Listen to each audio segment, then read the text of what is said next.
सलाम, नमस्ते, सत श्री अकाल। ईस्ट वेस्ट माइग्रेशन की इस चैनल में आपका हार्दिक स्वागत है। सबसे पहले हम आपका धन्यवाद करना चाहते हैं कि जिन लोगों ने ईस्ट वेस्ट माइग्रेशन की इस चैनल को लाइक और सब्सक्राइब किया है और जिन लोगों ने अभी सब्सक्राइब नहीं किया है उनको हम बता दें कि आने वाले कुछ समय में बहुत ही बढ़िया वीडियोस आने वाले हैं जो आपको काफ़ी उपयोगी साबित होने वाले हैं। तो हम आपसे रिक्वेस्ट करते हैं कि हमारे इस चैनल को तुरंत ही सब्सक्राइब कीजिए, जिससे कि आपको नोटिफिकेशन आते रहे जब जब हम नए वीडियो डालते हैं। चलिए आज हम बात करते हैं कनाडा के स्टूडेंट वीज़ा के बारे में। उसके अंदर सबसे पहले क्या एजुकेशन रिक्वायरमेंट चाहिए, क्या इंग्लिश की रिक्वायरमेंट चाहिए, कितना आपको फंड दिखाना है, जीआईसी की रिक्वायरमेंट क्या रहेगी, आपको स्पॉन्सर कौन कौन कर सकता है, यूनिवर्सिटी के सिलेक्शन या कोर्स का सिलेक्शन कैसे किया जाए, कौन सी सिटी में जाना चाहिए, ये सारी चीज़ों के बारे में हम आपसे बात करेंगे। तो अगर आपने इस चैनल को सब्सक्राइब नहीं किया है तो फिर से आपको एक बार बताएंगे कि सब्सक्राइब कर लीजिए, जिससे कि आपको सारी इंफॉर्मेशन टाइम टू टाइम मिलती रहे।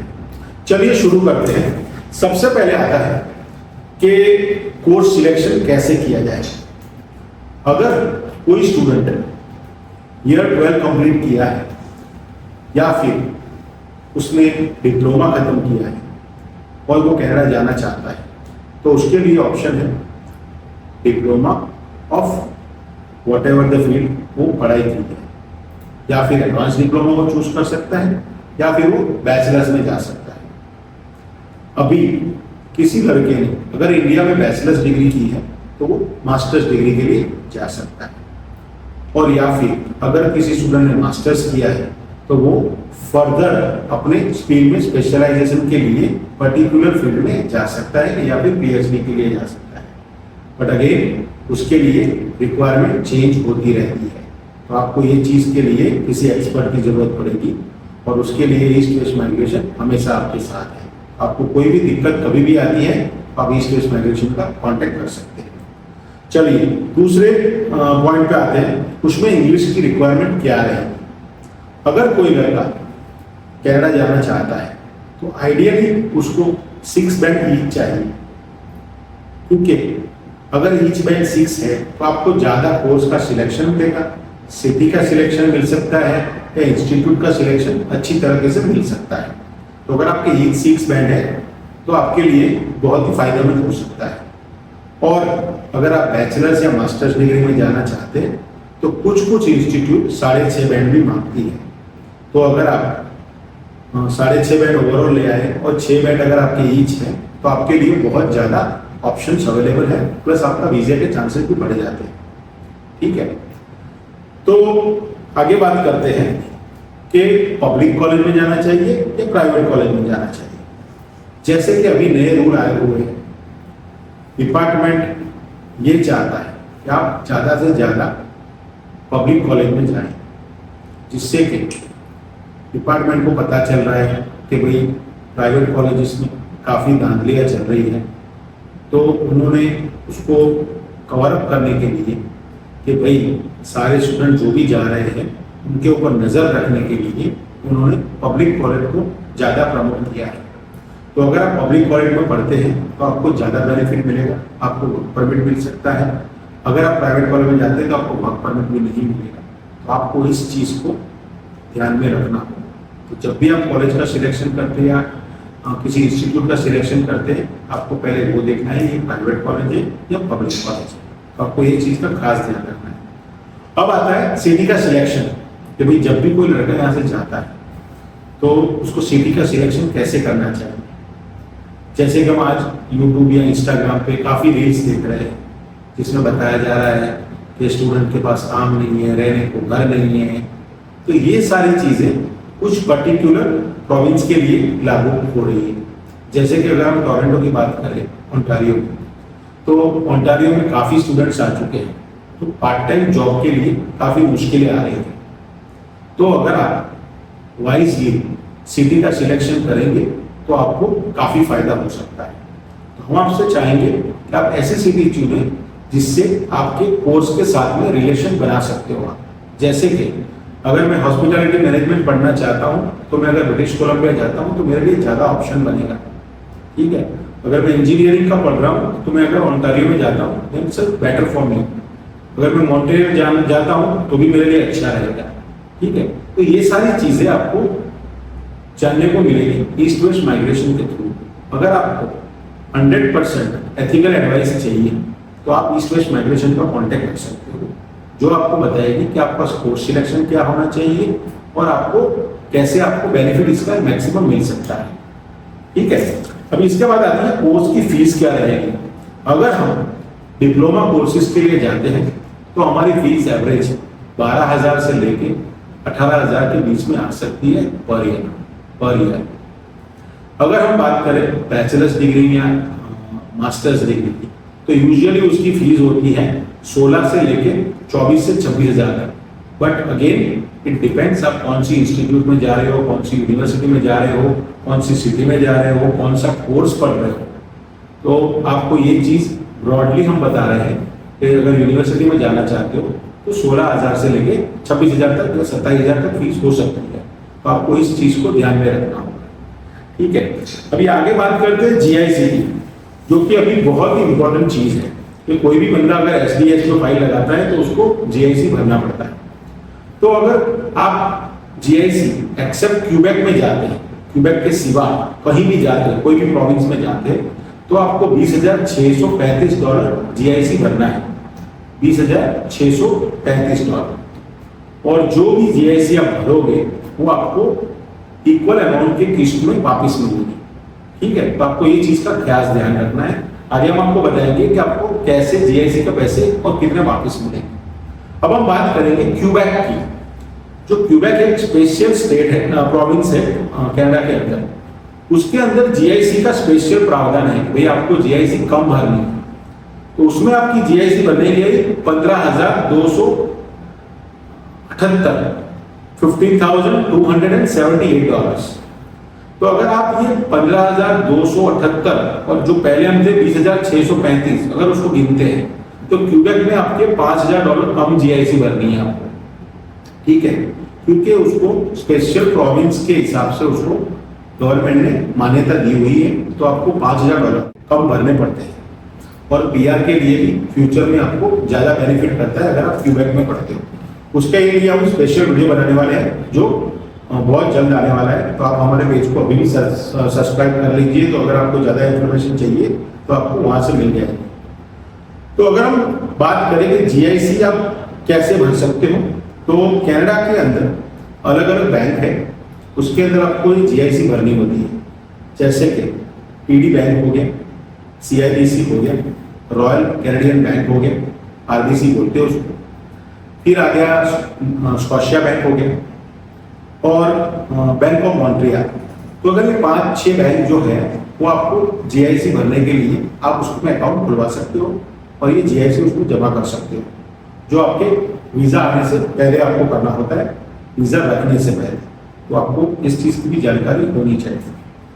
अब हम बात करते हैं कि आपका जो जीआईसी आप भरते हो वो आपको वापस कैसे मिलेगा। हमें सारे स्टूडेंट पूछते रहते हैं कि सर हम ये $20,000 जो भर रहे हैं वो हमें वापस कैसे मिलेगा, तो हमारा फिर खर्चा उसमें से कैसे कम निकाल सकते हैं, क्या कर सकते हैं। तो आपको क्या करना है, जब आप वीज़ा आपको मिल जाता है, आप कनाडा जब भी जाते हो तो आपने जिस भी बैंक में अपना जीआईसी का अकाउंट खुलवाया है उस बैंक में आपको विजिट करना है। जब आप जाओगे तो वो आपकी वर्क परमिट की कॉपी, ठीक है, इसके आपकी स्टडी परमिट की कॉपी लेंगे और आपकी पासपोर्ट की कॉपी लेंगे, तो वेरीफाई करेंगे कि आप आ चुके हो, एंट्री कर ली है आपने, तो उसके ऊपर आपको वो $4,635 सबसे पहले आपको देंगे। $4,635 प्लस आपका जो भी अंदर इंटरेस्ट जमा हुआ है। समझो कि मैंने जीआईसी भरा था जनवरी में, मेरा वीज़ा आने तक या फिर मुझे लैंड करने तक जुलाई या सितंबर महीना हो गया, डिपेंड्स, ठीक है। तो आपके 6, 8 महीने, 9 महीने जितने तक आपका $20,000 ये पड़ा रहा, उसका जो भी इंटरेस्ट आपको मिला है वो इंटरेस्ट भी इसमें जमा होगा और आपको वो मिलता रहेगा। तो आपको ये चीज़ का खास ध्यान रखना है। दूसरा, जब भी आप सेकंड मंथ से आपके अकाउंट में, आपका जो भी अकाउंट है उसमें $1600 हर महीने प्लस जो भी इंटरेस्ट जमा हुआ है वो मिलता रहेगा अप टू द 12 महीने। अब हम बात करेंगे फंडिंग के बारे में। काफ़ी स्टूडेंट को ऐसा है कि अगर मैं कनाडा का स्टूडेंट वीज़ा लगाता हूँ, मैं जीआईसी भरता हूँ, 1 साल की फीस भरता हूँ, तो मुझे कोई फंड दिखाने की ज़रूरत नहीं है। बट ये जो भी स्टूडेंट सोचते हैं वो गलत सोच रहे हैं। अगर जब भी आप वीज़ा अप्लाई करते हो तो आपको स्टूडेंट वीज़ा के अंदर अगर आप जीआईसी भरते हो और जीआईसी और 1 साल की कॉलेज की फीस भरते हो तो उसके बाद आपको कम से कम 10 से 12 लाख का बैंक बैलेंस दिखाना चाहिए, जिसमें आप फिक्स डिपॉजिट, सेविंग बैंक का अकाउंट ये कैलकुलेट कर सकते हो या दोनों को कंबाइन भी कर सकते हो। ठीक है, तो आपको ये चीज़ का ख्याल ध्यान रखना है। अब बात करते हैं कि अगर किसी स्टूडेंट ने लोन लिया है, बैंक लोन, तो हम उसको एडवाइस करना चाहेंगे कि आप ज़्यादा से ज़्यादा बैंक लोन के सिवा 10 से 12 लाख का फंड मिनिमम दिखाए, जिससे कि आपके वीज़े के चांसेस बढ़ जाए। क्योंकि वीज़ा ऑफिसर कई बार लिखते हैं कि आपके पास रीपेमेंट कैपेसिटी नहीं है या फिर आप हमें नहीं लगता है कि इतनी लोन को पे अप कर पाएंगे जो आपने मॉर्गेज लिया है, मॉर्गेज पे लिया है या जो भी है। तो डिपार्टमेंट को अगर आपको सेटिस्फाई करना है, इमिग्रेशन को, कि भाई देखो मैंने लोन तो लिया है बट फिर भी मेरे पास 10-15 लाख का सेविंग पड़ा है, जो आपको वीज़ा लेने के लिए काफ़ी आसान आपकी फाइल को कर देगा। दूसरी बात आती है कि जब भी आप कोई भी कंट्री में स्टूडेंट वीज़ा के लिए अप्लाई करते हो तो हर वीज़ा ऑफिसर देखना चाहेगा कि आपके पास रीपेमेंट कैपेसिटी है कि नहीं है। समझो कि मेरे पास आज 30 लाख या 40 लाख मैंने या फीस भर दी, मेरे पास 40 लाख पड़ा था, उसमें से मैंने जीआईसी भर दिया, पर डिपार्टमेंट को वो भी देखना है कि आपने सारा पैसा जब खर्चा कर दिया है तो आप अपने आप को कैसे सर्वाइव करोगे, तो आपको कैसे प्रूव कर सकते हो। उसके लिए आपको आपके मम्मी पापा, आपके दादा दादी या नाना नानी या फिर आपका कोई बड़ा भाई हो या बड़ी बहन हो, उसको आप आपके स्पॉन्सर के तरीके से ले सकते हैं। और जो भी बंदा आपका फंड दिखाएगा आप उसी को स्पॉन्सर के लिए यूज कर सकते हो। और उसके लिए आपको उनके आईटीआर, अगर कोई इनकम टैक्स रिटर्न देने हैं, जैसे कि आपके पापा अगर गवर्नमेंट जॉब करते हैं तो फॉर्म 16 उनके पास होगा, अगर कोई प्राइवेट जॉब करता है तो उसका नॉर्मल आईटीआर होगा। ठीक है, अगर कोई बिजनेस करता है तो वो बिजनेस का भी आईटीआर दे सकता है, अपना जीएसटी के सर्टिफिकेट्स दे सकते हैं जितना भी उसने जीएसटी भरा है। अगर कोई बंदा पेंशन की इनकम आती है, जैसे आपके दादा दादी या नाना नानी आपको स्पॉन्सर कर रहे हैं, उनकी पेंशन की इनकम आ रही है तो उसका बैंक स्टेटमेंट लगा सकते हो, पेंशन का ऑर्डर दे सकते हो, तो ये सारी चीजें आप उसमें दे सकते हो। अगर कोई एग्रीकल्चर इनकम अपने पास उसकी एग्रीकल्चर इनकम है तो अपना एग्रीकल्चर के दाखिला ले सकता है अपने पटवारी के पास से, या फिर वो अपनी फर्ज भी दे सकता है साथ में। ठीक है, तो ये सारी चीजें हो गई अगर वो कोई एग्रीकल्चर पे इनकम रखता है तो। अब हम बात करेंगे आपको हम कैसे सपोर्ट कर सकते हैं। तो ईस्ट वेस्ट माइग्रेशन आपकी फाइल को कंप्लीटली एसेस करेगा, आपको हर तरह से गाइड करेगा स्टेप बाय स्टेप। और most importantly east west migration जो भी हम स्टूडेंट वीजा लगाते हैं उसकी कोई फीस चार्ज नहीं करता है, हमारी कोई भी कंसल्टेशन फीस नहीं है। तो आपको सबसे ज्यादा बेनिफिट है, you don't have to worry about any extra charges. जैसे आपके वहाँ पे चल रहा है गुड लक दे दिया 1 लाख 2 लाख, या फिर किसी ने वीजा आने के बाद आपसे 50,000 मांग लिया, लाख रुपए मांग लिया, वो आपको नहीं देना है। ठीक है, तो आपको सबसे ज्यादा फायदा ये है।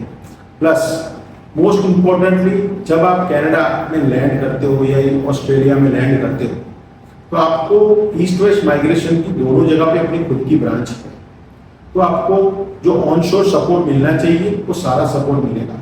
जैसे कि एकोमोडेशन में सपोर्ट, आपको जॉब के लिए सपोर्ट, आपको एयरपोर्ट पिकअप हो गया, हमारा जो लोकल ग्रुप है स्टूडेंट्स का उसके साथ में कनेक्ट कर सकते हैं, जिससे कि आपको जैसे कोई सेम यूनिवर्सिटी में या सेम कॉलेज में पढ़ रहा है लड़का तो उसको पढ़ाई में थोड़ी हेल्प हो जाए, जॉब के लिए हेल्प हो जाए, रहने के लिए हेल्प हो जाए। तो ये सारी चीजें आपको ईस्ट वेस्ट माइग्रेशन के साथ जुड़ने से मिल सकती है। तो हम आपसे रिक्वेस्ट करते हैं आज ही ईस्ट वेस्ट माइग्रेशन के इस चैनल को लाइक सब्सक्राइब कीजिए, और अगर आपको कोई भी तकलीफ है कोई भी आपको दिक्कतें आ रही है तो आप ईस्ट वेस्ट माइग्रेशन का कॉन्टेक्ट आज ही कीजिए।